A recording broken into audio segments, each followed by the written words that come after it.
Hey there, ladies and gentlemen, and welcome back to the Food Experience. Today's experience, I'm going to do something I haven't done before, and hopefully it's going to turn out good. I've already gone ahead and made some garlic rolls that I'll be showing you later. And in this video, I'm going to make some marinara sauce from scratch, and I'm going to make some lasagna using no-boil noodles. Also, I'm going to prepare and cook an ear of corn.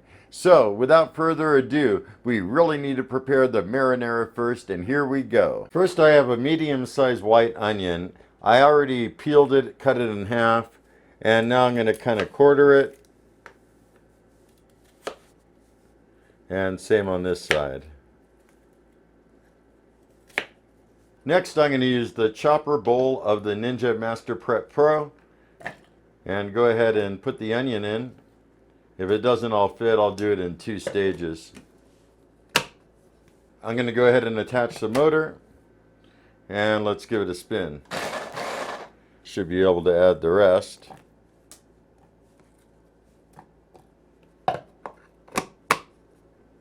And let's continue dicing. Okay, that should be good. You want it really fine, okay? And that looks pretty dang good. Next, I got one of my cooktops and a small size skillet, kind of small to medium. And I'm going to go ahead and put a couple tablespoons of olive oil. Going to go ahead and turn on the cooktop, get that oil to go everywhere. And I'm going to let that heat up for a minute. It should be heated up enough now. I'm going to go ahead and put in the onions. Just want to get the onions a little translucent and softened up. And it looks like it's probably just about there. That's actually a lot more onion than I really wanted. And I'm going to go ahead and transfer the onions to this pot. At least the ones I'm going to use. The recipe calls for stewed Italian tomatoes. I got these, what are they? Pomodori Pelati whole peeled tomatoes. And I'm going to go ahead and turn them into almost a puree. Also, this is a 28-ounce can. I'm going to go ahead and add them to the large pitcher for the Ninja Master Prep Pro. I'm adding a 6-ounce can of tomato paste. Adding a couple tablespoons of dried parsley. Going to add a few cloves of minced garlic.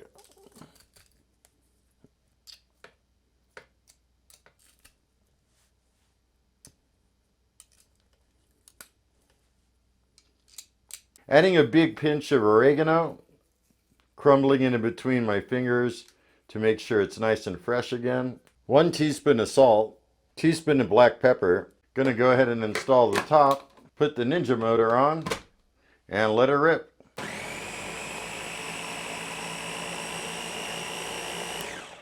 Now, if you like things chunky, you don't have to mix it as much or blend it as much.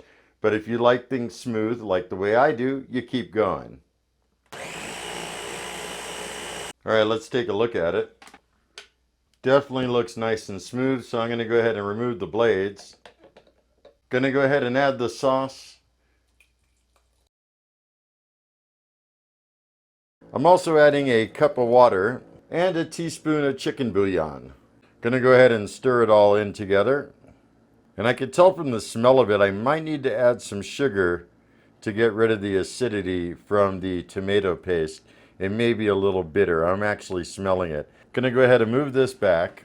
Gonna turn the induction cooktop on and take it down to around 250 degrees just so it'll get it warm and kind of simmer.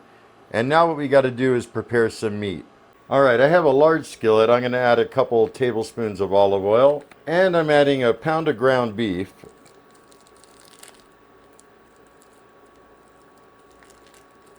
And I have a pound of hot Italian sausage. Probably not hot for me, but that's what they are. The Italian sausage is in casings, so I'm going to get rid of the casings. And I'm going to go ahead and break everything up and make sure it browns nicely. Yeah, it looks like it's almost there. Meanwhile, the sauce is busy simmering away, as you can see. I'm going to do a quick taste of this, see where we're at. I'm going to go ahead and add a teaspoon of basil. Also, I'm going to add a heaping teaspoon of white sugar, just to get rid of some of the bitterness. It was a little bit bitter, and we'll see how that does. Let me mix it up. Last time I did this sauce, I used white wine, and that seemed to do the same job, but I don't have any white wine on me, so the sugar will have to do. All right, let me sample it again. Oh yeah, that's definitely better. The basil helped, the sugar helped. I think it's perfect right now. Very rich, flavorful, hearty. That's going to be a good sauce. I'm going to go ahead and add some meat. Probably about half the meat that I cooked, maybe a little more. Let's go ahead and stir that up, see how it's looking. I don't want it to be too thick, because as I mentioned, I am going to use some no-boil noodles. Definitely add a little bit more. Let's go ahead and stir that in, see what it's looking like. Yeah, that should do it. That looks perfect.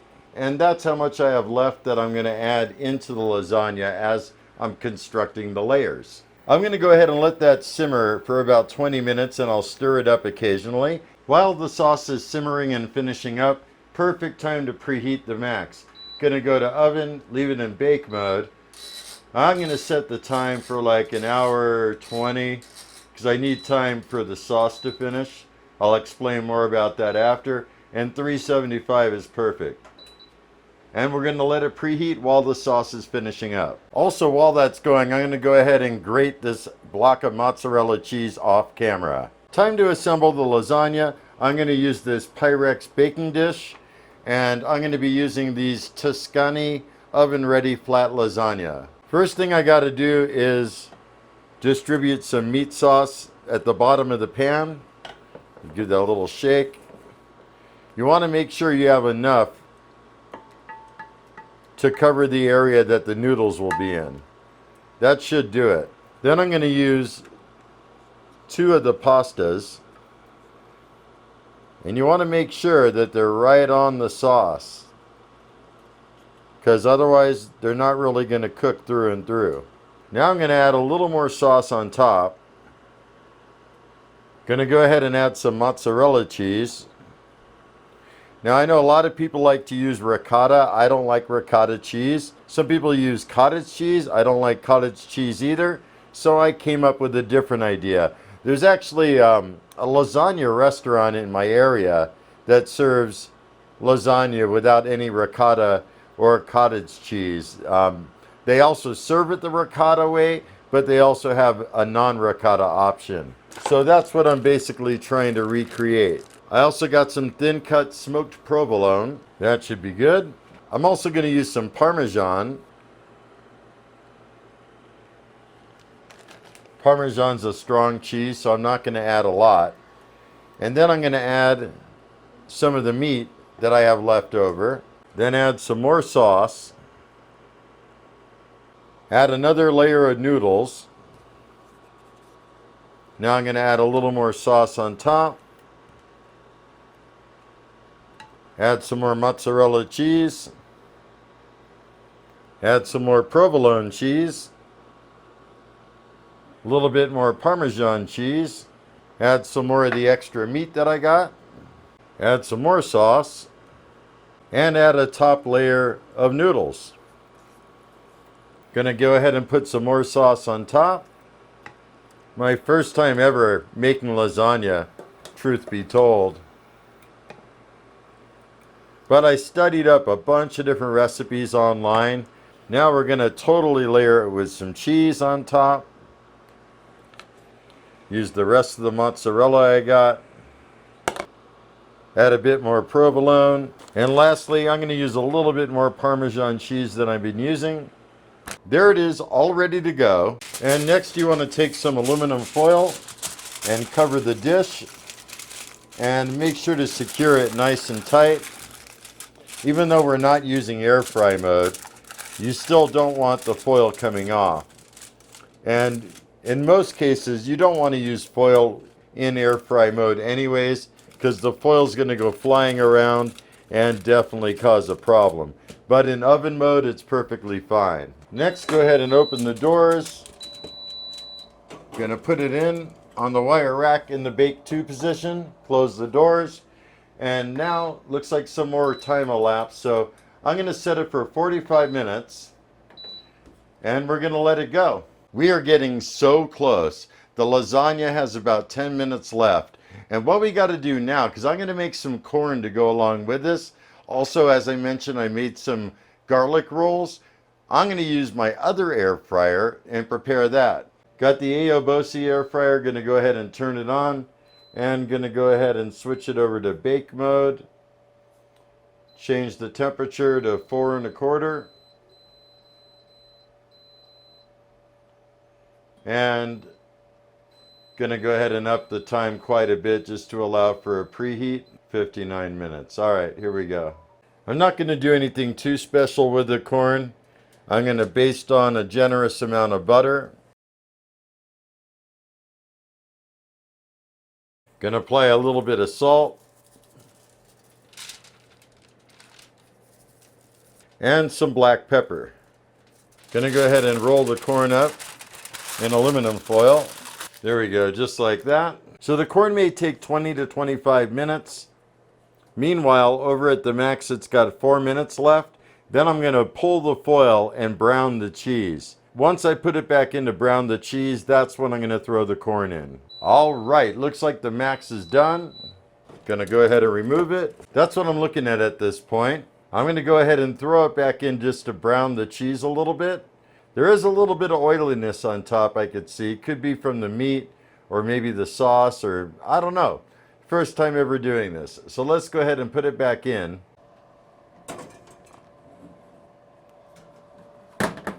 Gonna go ahead, turn on air fry. I'll leave it at 4 1/4. And I'm just gonna let it go for a couple minutes. Meanwhile, over at the Aobosi, gonna go ahead and open it up, throw the corn in. And it's going to take about 20 to 25 minutes. So I'm going to set it on 25 and let her go. Also, here's one of the garlic rolls that I made earlier. It's the same recipe I used for the garlic knots a couple videos ago. I'm going to go ahead and wrap this in foil and put it in with the corn when the corn has about 5 minutes left. Meanwhile, I believe the lasagna is going to be done. Let's go ahead and stop. And remove it. Oh yeah, that's looking good. All right, that's what we're looking at. I'm gonna let it cool down for about 20 minutes. And that way everything is gonna set up nicely. All right, the corn and the garlic rolls should be ready. The corn is definitely sizzling away nicely. Let me see if I could open this. Kind of hard to do it with oven mitts, but that's gonna be dang hot, I'll tell you what. All right, that's what we're looking at. The corn feels like it's done. I'm going to transfer it to a plate. Let's go ahead and check out the roll. Yeah, ooh, wow, that's nice and hot. I'm a noob when it comes to lasagna. I'm the first to admit it. I'm going to try using one of these cake spatulas to see if I could cut into it and get it out. That's what I'm looking at now after I cut into it. I'm going to see if I could get this corner piece to come out. Oh yeah, look at that. Cheese is all melted. There's a side view of everything. And I think we're all good. Let's go back up top and I'll totally sample it all with you guys and let you know my thoughts. Okay, there's the plate. Wow, it's a hot plate. Everything stayed so nice and warm. First I'm going to try the garlic roll because it's going to get cold fastest.